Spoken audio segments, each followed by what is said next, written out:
Hi, my name is Bob Long. I'm an LADC, licensed alcohol drug counselor here in Oklahoma. Today I'd like to talk to you about relapse drift. Drifting is something that every human being does, unfortunately. And I think maybe you can relate to that. Have you ever joined a gym and you're paying your membership dues every single month? Maybe when you first started, you were there 7 days a week, maybe 5 days a week.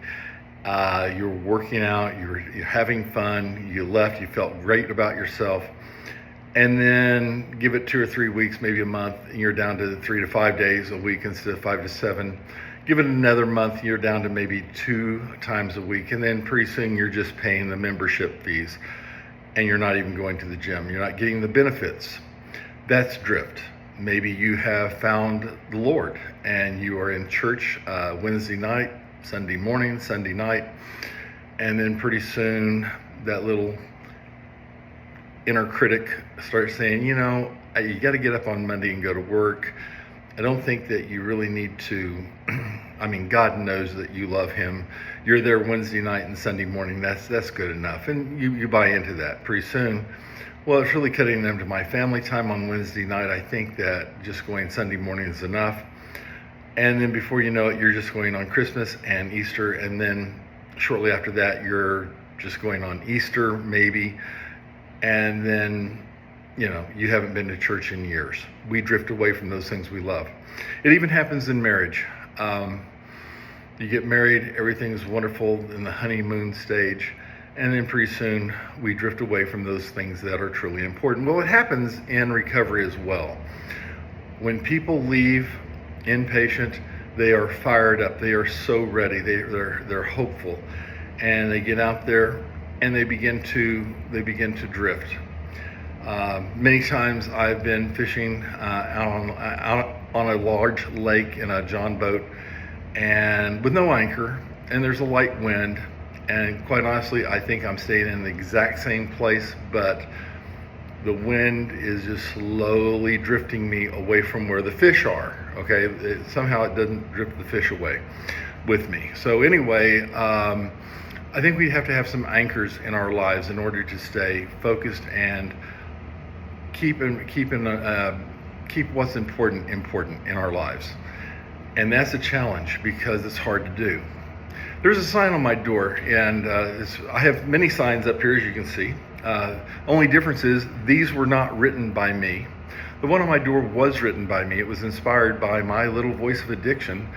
You see, in the last 18 months, I've lost 85 pounds, and I really feel good about myself, and I'm happy about that. Email notifications are wonderful. So anyway, here's the situation. There was 3 months in a row that I was expecting to lose about 1 pound a week, 4 pounds a month, which I think is reasonable. So that was my expectation. When I went to the weigh-in, my 1 month is like I lost no weight at all. So reality was here, my expectation was here, and this gap in between is where the frustration grows.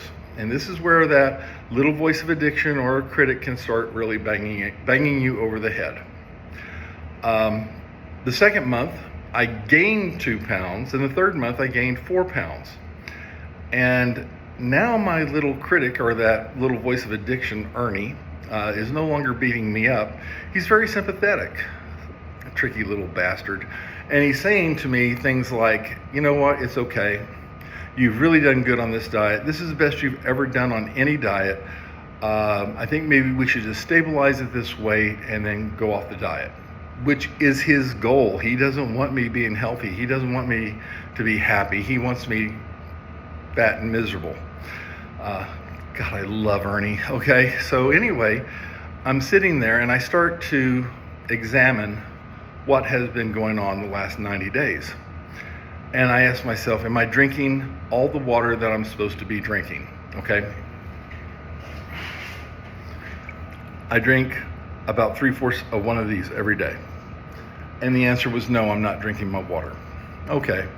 Am I exercising? Well, there's a difference between am I exercising and am I going to the gym?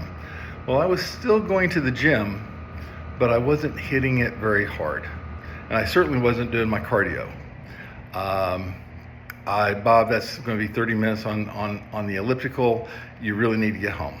I don't know, I'm pretty tired. Let's not do it today. All these little justifications, which sounded perfectly good at the time, I listened to, okay? And I know better than to listen to Ernie, but that's my little voice of addiction's name.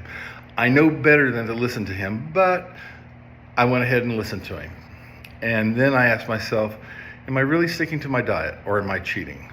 Well, I was cheating, okay?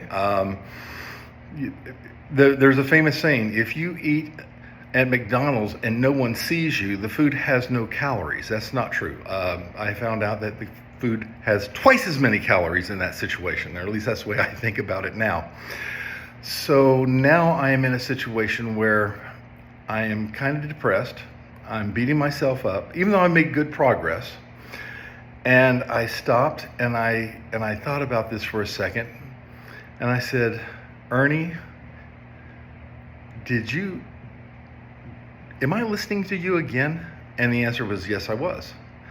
And I went like, I can't believe, I know better than to listen to Ernie. I know better than to listen to him. It was wintertime and it was snowing. And I said, Ernie, tonight we're going for a 2-mile walk/jog. And Ernie said, are you kidding me? It's snowing outside. It's slick outside. You're almost 60. You're going to slip. You're going to break a hip. And I said, we're going to go. And we did. And about 3 blocks away from the house, the wind was blowing and it was cold. And Ernie was saying, are you kidding me? You're going to get frostbite. We're in Oklahoma. I'm not going to get frostbite. And and I said, Ernie, shut up or it's going to be 3 miles. He didn't shut up. It was, matter of fact, when I got home, it was 4 miles. I was frozen. I walked in with the biggest smile on my face. I actually had frost build up on my glasses. And I said, that's how you lose weight, Ernie. Consistently doing the right thing. And that takes a lot of self-discipline. I had to get really upset with Ernie. I didn't get upset with myself. I did examine my behavior, but I didn't autopsy it. There's a difference between examining the behavior and autopsying. When I say autopsy, I'm saying, well, we're really digging down deep, and an autopsy can go on for a very long time from what I understand. I just needed to look at my behavior. Where was I making justifications? Was I making excuses? And yes, I was. Once I recognized that, I said, how did this little voice of addiction manipulate me into that? And he manipulated me through fear. Fear that I would break my hip. Fear that I would catch COVID again. Fear that I would get sick and I wouldn't be able to work. And it was a fear that I might get hit by a car, because sometimes I go at nighttime when it's dark. And I went like, okay, Ernie, you won. You won. You got on the scoreboard 3 months in a row. You won. But that's it. No more. People ask me how I lost the weight. I quit listening to Ernie. Guys, I think many of us who are in recovery need to stay focused on what's important. We know what to do. And we don't need to listen to that little voice that ultimately is very patient. He'll wait 10 years to sabotage you. Okay? 10, 15, 20 years, he'll sabotage you. Time is nothing to him. So even though you've been in recovery for a long time, you can't take it for granted. Guys, I hope you all have a great day. Goodbye.